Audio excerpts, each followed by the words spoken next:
Boom, there's no air. No air. You can't get any air into your lungs, and you're just gasping for breath. You can see the disease in there. You can see there's some suggestion of disease in there as well. See you later, Phil. 40 years of smoking now have Philip McKenty on his way to heart surgery. A decade ago, McKenty's doctor would simply make an appointment, and a week later, the surgery would be done. But today in Ontario, things are different. Philip McKenty has been waiting 7 months for an operation designed to prolong and improve the quality of his life. It worries you, but you try to put it on the back burner and go about every day as if nothing's happening. Relax there, Mr. McKenty, you're okay. You might feel a little push here, Mr. McKenty.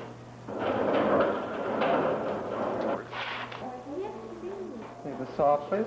John, do you want to ventilate?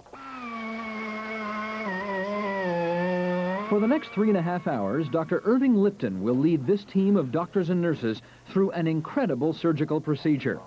Absolutely. Okay, here we are.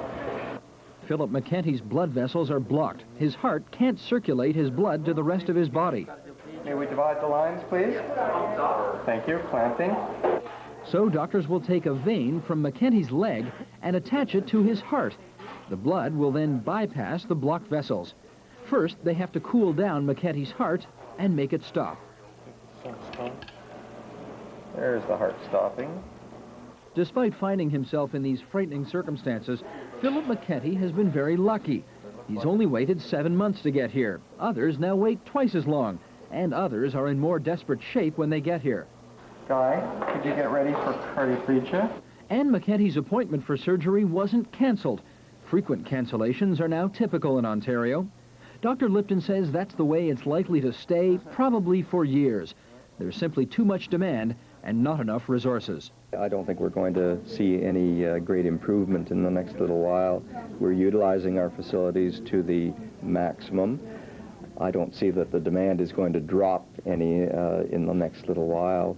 Population is aging and it's getting older and older, and this sort of surgery is becoming more and more necessary. Doctors predict more and more patients will need heart surgery. There's a whole generation of middle-aged Philip McKentys who need this procedure to live a longer, healthier life. But economists at Ontario's Ministry of Health are skeptical. They see a procedure that costs a lot, yet prolongs life very little. In fact, the ministry is trying to reduce the number of bypass operations. It's looking for cheaper alternatives, such as better preventative care. It's filling that artery very nicely. You can see it bulging. But don't tell that to Dr. Lipton. He himself had bypass surgery 5 years ago. And definitely don't tell that to Philip McKenty, whose heart started beating right on cue. Okay, slow down, please, Guy. And who will probably live to play with his grandchildren pain-free in the year 2000. I visited Philip McKenty over at the Western Division of the hospital not too long ago, earlier this afternoon. He seems to be doing pretty well. He's in good spirits, and he expects to be going home this weekend. Hillary? All right, Steve, how much does that bypass operation cost the system? They are not cheap procedures, $15,000, $16,000. So if too many are being done, what's the alternative? There are a couple of answers to that question. First of all, medical technology is expected to help. For example, there's a new procedure out called angioplasty, which basically has the same results. It has the same goals in mind. But what's different about it is it's a much less invasive procedure. It's much easier on the patient, much cheaper, and they go home much more quickly. The second answer would be preventative health care. People watching that story who smoke, who don't eat properly, who don't exercise, may decide that they do not want to end up on Irving Lipton's operating room table, and they may decide that they should be quitting smoking and exercising better and eating more intelligently. Preventative health care is the long-term solution to this problem, Hillary. All right, Steve, thank you. Thank you. How long they'll be closed is difficult to tell. It's not a question. Still ahead on CBC at 6, live on location at the Toronto Hospital. Making the rounds, doctors under pressure. I could fill this unit in 24 hours. There are people, there are patients who are waiting in the peripheral hospitals, physicians calling and saying, we can't manage them. And I can't take them.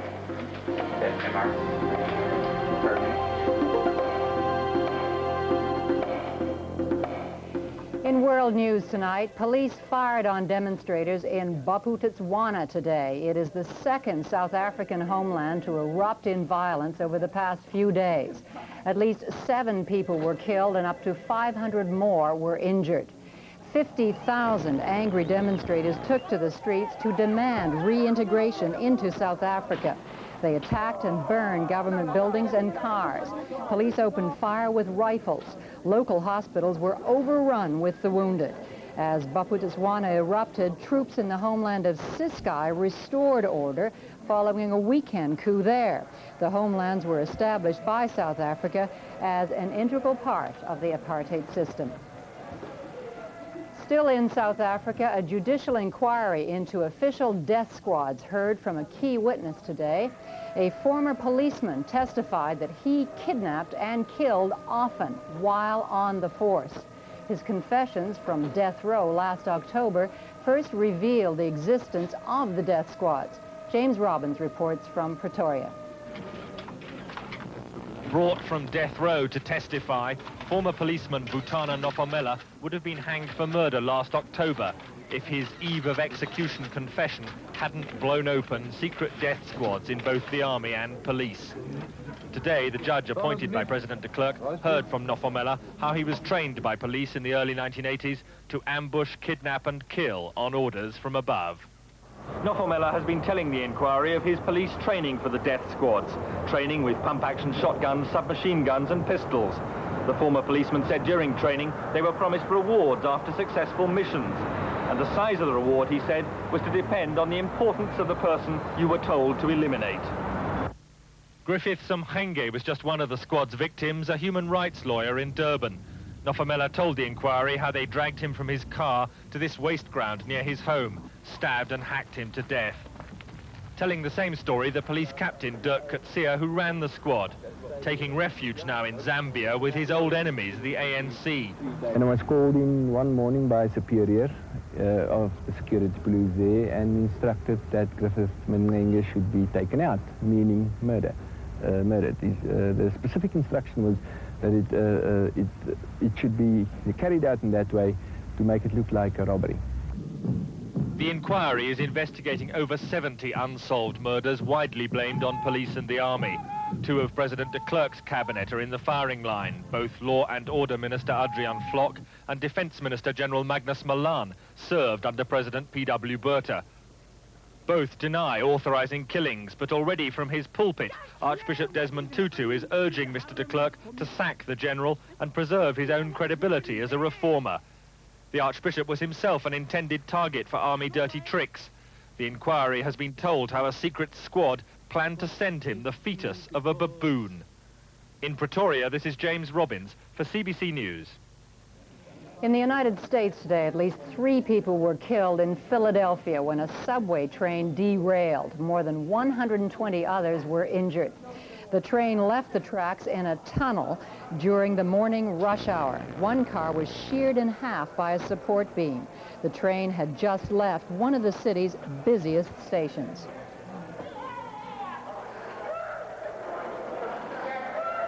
We were rolling along, and all of a sudden we heard a lot of crashes and knocking, and pretty soon everything seemed to go to pieces. Lights went out and everything started shooting through the window, and I just thought it was all over then. I thought it was going to blow. 5 of the injured are in critical condition in hospital. A controversial new poll tax in Britain has set off a wave of nationwide protests. The tax comes into force next month. It will replace property taxes with a personal charge on all Britons over the age of 18. The tax will be the same for everyone, regardless of income. And that is what has angered so many Britons. Last night, that anger exploded into violence. Patrick Brown reports. In the most violent protest in Bristol, more than 20 people were injured as demonstrators clashed with police outside City Hall. Across the country, there have been noisy demonstrations, council meetings have been disrupted, and local government buildings have been damaged. The councils have been setting their rate for the new poll tax, a levy on everyone over 18 to replace property taxes that have financed local government until now. The system was introduced by the central government, but how much people will pay is determined by local councils. Prime Minister Margaret Thatcher says councils controlled by the opposition Labour Party are overspending and then trying to lay the blame at her door. The lesson will be learned that it is the Labour authorities which are the high spenders, it is the Conservative ones which look after their constituents' money. One that is held together by a dedicated team of professionals that includes doctors, nurses, and technicians. But scarce resources are forcing the team to spend a lot of energy just keeping the system going. For the patients, that has meant long waits.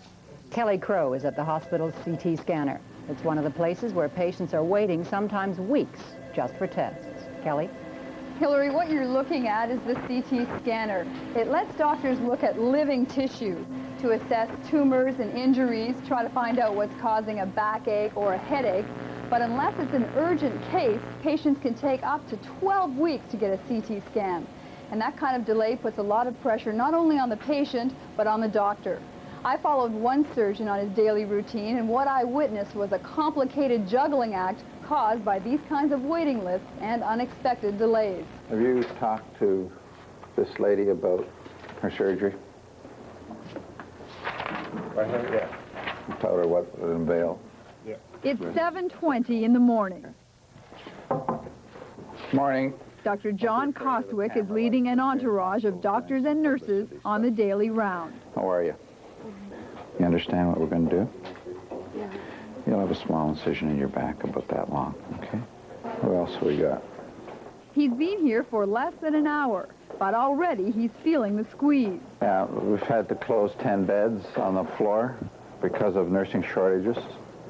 How long they'll be closed is difficult to tell. But Dr. Costwick doesn't have time to dwell on it. At 7:27, he has many more patients to see. Levine. Oh, yeah. Your father has a pretty bad injury. He hasn't got much movement below his leg. And her hemovac, the most it was 40 an hour. Still draining a fair amount out of her chest tube, aren't you sure? It took Dr. Costwick 5 months to get this patient into the intensive care unit, a unit where 9 beds are sitting empty. I could fill this unit in 24 hours. Yeah. There are patients who are waiting in the peripheral hospitals, physicians calling us saying we can't manage them. And I can't take them. Well, it means I have a patient then that we want to operate on this morning, and we may not be able to do it because we can't get a bed. When did I last see you? In October? It's 8:15. Dr. Costwick is in his clinic, and he has another problem. 35 patients are waiting to see him, and 2 of his nurses are sick. Oh, for Christ's sake. You're kidding. How come I've never taken a day off in 25 years and had everybody else get sick? Days like this are normal for a world-famous orthopedic surgeon. See you in 6 months, yep. And waiting is becoming normal for his patients. It takes 5 months to get their first appointment, another 6 until the operation. And if they need access to the latest technology, it's another wait. It isn't acceptable if you're in a lot of pain, or if the pain is significantly affecting your ability to work or your ability to function in society or to care for your family or be with your family. I think that's unacceptable. Getting worse, getting better, staying the same? Dr. Costwick's patients don't make the headlines because they don't usually have life-threatening problems. Yeah. Take care. People don't die from a sore hip or a sore back. Busy making your notes? So I guess if you have a heart problem, you can raise a louder stink about it. But without this surgery, these patients would be in bed, in nursing homes, being supported by the taxpayers. You're going to have something done sometime, okay? Now, question is, what do we do? It's 9:30. Dr. Costwick is telling a patient about a new artificial disc he's working on. It's something he's developed without provincial funding. Most of the money comes from private corporations and grateful patients. Well, they're pensioners. They gave me $100. It's nice. Why did they do that? Why do they do that? Because they're grateful. I think, I hope. I don't know. It's clear Dr. Costwick loves his work, but all of the stress could force him to leave Ontario. He is currently talking to 3 American hospitals, and he says other colleagues have already left. We've lost, out of this institution, a number of people, good people, excellent people to the United States in the last year. Not because they weren't earning enough money. Physicians are well paid overall, although the hourly rate may not necessarily be as good as it, in my estimation, could be. They're leaving because of the resource issues. Is this it? No? It's 11:30 and Dr. Coswick is back in his office catching up. He's seen several dozen patients this morning. There are more this afternoon, and new ones calling all the time. I used to come in the hospital, and it was great fun, smiling, laughing, joking, good time. Now I come in on Monday morning feeling very good, but by about noon hour, I'm again angry and upset. And I think that's true for everybody, nurses, physicians, and I think it's because we're constantly being harassed by people who expect perfection and people with high demands and a complete lack of understanding of how the system works or what it involves and what it costs. It can cost up to $1,000 a day for one bed in the intensive care unit. And that doesn't include the cost of the operation, the cost of high-tech tests like the CT scan, and it doesn't include the doctor's fees. And most doctors don't think the public understands that. All right, Kelly, so what is the doctor's answer to this doctor's dilemma? Well, most doctors would like to see some kind of private money coming into the system, some way for the individual patient to assume some part of the cost, a small part of the cost maybe, but some part if they can afford it. They see patients spending money on cosmetic surgery or going to the States to get tests faster at their own expense, and they don't see why some of that money can't come into the Canadian system. They would also like to educate patients that for some procedures, some waits are acceptable. Dr. Coswick says for most of his surgery, a 3-month wait is fine. It avoids the risk of unnecessary surgery by letting nature heal what it can, but he says any longer than that, and he's looking at waits of up to 6 months, is unacceptable for patients who are in pain. Back to you, Hillary.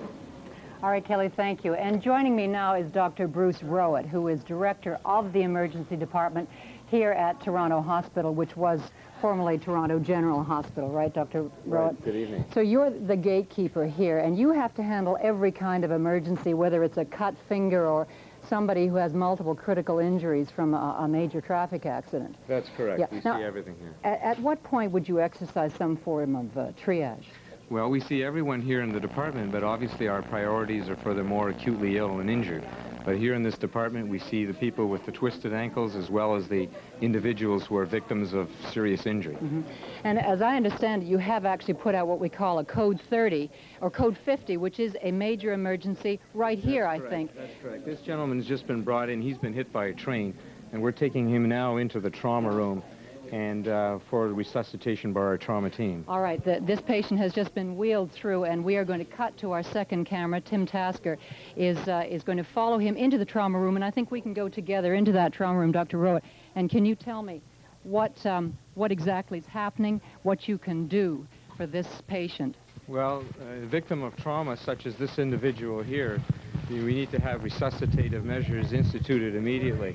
This individual has been brought into the emergency department by a paramedic vehicle, and as a consequence, he's received advanced life support measures prior to arriving here in the emergency department. Okay, can we take our cameras closer in? By all means. Okay.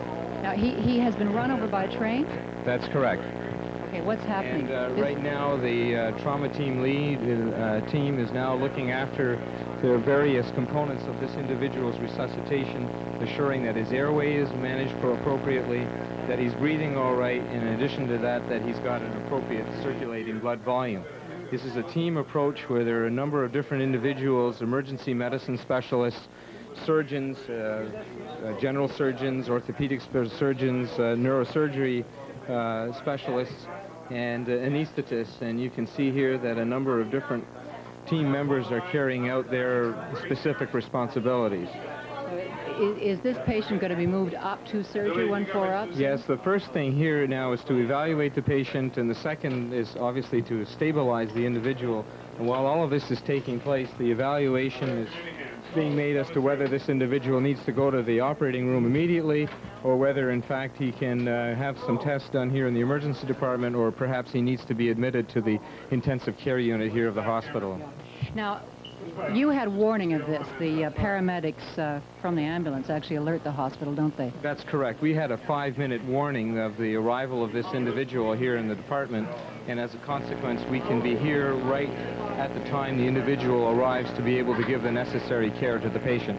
So that can mean the difference between life and death, I assume, that you Very can... definitely, and in fact, this is one area where it's absolutely critical in the healthcare system to have regionalization of these type of patients so that they can be brought to centers who look after these types of problems. Okay, can you tell Dr. Rote what specifically is happening here? Is he being sedated? Has he got... No, he's sedating that's going conscious. on here.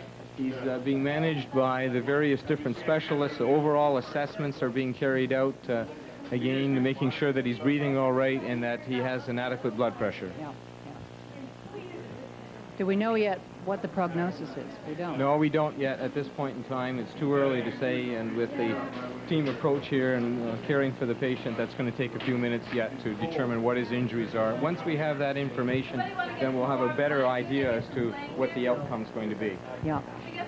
Okay, I think we may return to this case, Dr. Rote. Do you have many, I mean, how many of these kind of major emergencies do you have each day? Being a downtown hospital, we see this type of problem on a regular basis, whether it's a surgical or a medical problem. And the system here in Toronto was set up where there are 2 other adult trauma units in the city, Sunnybrook Medical Center and St. Michael's Hospital. And, of course, the Hospital for Sick Children looks after the pediatric patients. Yeah. All right, Dr. Bruce Rote, thank you very much. You're very This is CBC at 6, live on location from Toronto Hospital.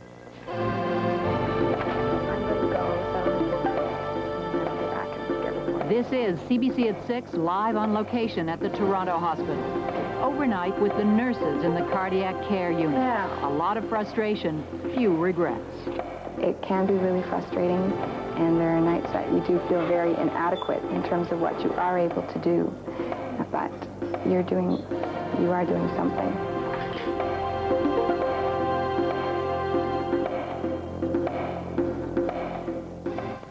In local news tonight, a British gas company is offering $1.1 billion in an attempt to buy the Consumers Gas Company. Consumers Gas serves more than 1 million people in Ontario and Quebec. Der Hoyen reports. Consumers Gas, the biggest gas distribution company in Canada, the company that supplies natural gas to more than 1 million customers in central Canada, could end up in foreign hands, British hands. The British energy giant, billed as the biggest integrated natural gas company in the Western world, announced today a bid of $1.1 billion to buy all the shares of Consumers Gas. So we see this as a growth opportunity. We are very bullish about the gas business generally, not only here in Canada, but worldwide. Evans said he wants to expand within Canada and North America, and with what he called the superior technology of British gas, Canadian consumers, he said, might well benefit. The situation since we've been privatized is the British gas has made increased profits every year since we have privatized.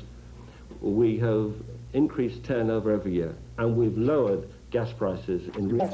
The nurses. A shortage has put severe strain on the system, and it may be the most difficult problem to solve. This is CBC at 6, live on location from Toronto Hospital. He was up in the chair for 20 minutes today, and he tolerated that well. His Zalocane was discontinued this morning, and he's weaned off his IV nitro.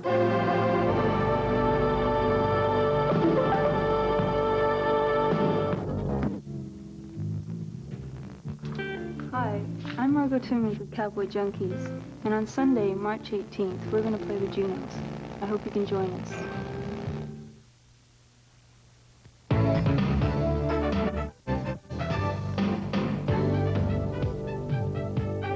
CBC at 6, live on location from Toronto Hospital, from the emergency ward of Toronto Hospital, where we have seen a patient victim of shock trauma come into the trauma room. He was hit by a train. His limbs are intact. He has injuries to his head and neck, his chest, and his abdomen. He is still being resuscitated by the trauma team you see assembled here. No decision yet has been made on surgery. We have already heard from a doctor who has waited 5 months to get a patient into the intensive care unit. Beds aren't the problem. The problem is a severe shortage of nurses. That shortage has put immense stress on the entire hospital system. For that story, we return to the cardiac care unit and Steve Paikin. Steve? Hillary, we wanted to get a sense of what kind of progress nurses feel they're making in our healthcare system. So recently, we joined the overnight shift here at the cardiac care unit to get some of their thoughts. I'm going to ask you partway through the cardiogram to hold your breath, okay? There is a growing frustration out there among nurses that it's not worth the time and effort to stay and try and make the changes. I'm just going to hold it for a minute so that it doesn't bleed because you're on the heparin. Do you regret having gotten into the profession? Think it was the wrong move? No, I don't regret it at all. But there must be days when you do regret it. There are days when I wonder. So I'm going to go settle him for the night, and then I'll be back and get reports. All right. Bev McPhee is one of the most upbeat, optimistic people you'll ever meet. Not bad for a nurse of 12 years. Now, would you like something to help you sleep tonight, Bob? Every hour of every day for 150 years, nurses have been on duty in this hospital. Oftentimes, it can get quite hectic. But tonight, Bev McPhee is lucky. She's on the overnight shift, and it's relatively quiet. Okay, it's dripping well. It's not sore at all. Now more than ever, nurses are tired of being taken for granted. They're quitting their profession, frustrated with low pay, the stress of keeping up with new technology, and most of all, nursing shortages. And patients are feeling the effects. Now there are long delays for some surgery and more bed closures. It can be really frustrating, and there are nights that you do feel very inadequate in terms of what you are able to do. But you are doing something. We'd like to be taken more seriously. Shoot the breeze with nurses at 2 o'clock in the morning and you learn two things. First, the job could be a lot better. But second, the job for many is still pretty good. I mean, this is you right here. Yeah, terrible. For example, Jane Woods only works overnights. She prefers it that way. Being a nurse gives her that flexibility. Nursing also lets Carolyn Berube work part-time. Yeah, I think it's very easy to dwell on the negative about the job. You know, it takes a special sort of person to see it positively 99% of the time. Tonight is a good night in the cardiac care unit. No staff shortages, no emergencies, no problems the nurses here couldn't handle. That's a feeling to savor because for most nurses in Toronto, it never lasts long. Incidentally, nurses like it when the ratio of patients to nurses is about 1 to 1. The definition of a nursing shortage is when one nurse finds him or herself taking care of 2, even 3 critically ill patients in one night sitting, Hillary. All right, Steve, what are the hospitals doing to stop the nurses from leaving? Doing a few things. Some hospitals around this province are offering things like free transit passes to make it easier for them to get to work. They're increasing the size of nursing residences because the cost of accommodation is significant. This hospital, the Toronto Hospital, goes on frequent recruiting drives. They have recruiting dinners to try to get nurses to come work at this hospital. All right, we'll find out if that's working. Thank you, Steve. Thank you. And Dr. Arnold Aberman is the physician-in-chief at the Toronto Hospital. Good evening, Dr. Aberman. Good evening, Thank you for joining us. Let's just look at some of the problems we've identified today, and you give us your angle on them. The question of the shortage of beds, I mean, is that a problem, and what's the answer to it? Society has to decide how much money they want to spend on health care. There's a lot of good things about our health care system. Universality, everyone has access. It's understandable the provincial government can't afford to spend all the money they want to or may need to on health care. So that's why we see the difficulties we have in this hospital and the province in general. Now, what about the shortage of nurses? The incentives mentioned by Steve Paikin, is that working? Well, it'll work. I think you have to pay nurses more money. There's not really a shortage, Hillary, as you know. If you look in the paper, there's plenty of advertisements of nurses wanting to work. We can't afford to pay them the amount of money necessary to bring them here. We have other programs. Money isn't the only thing. They want increased personal satisfaction, better status, and the hospital's working on it. We have, in the old days, used to be nurses working for physicians. Today, as you know, physicians and nurses are teamed together. Nurses know more work than physicians, and physicians work for nurses. And do you think that they deserve both higher pay and more recognition? I think so, sure. I think we know they deserve higher pay because we can't hire the amount we want at the pay we're paying them.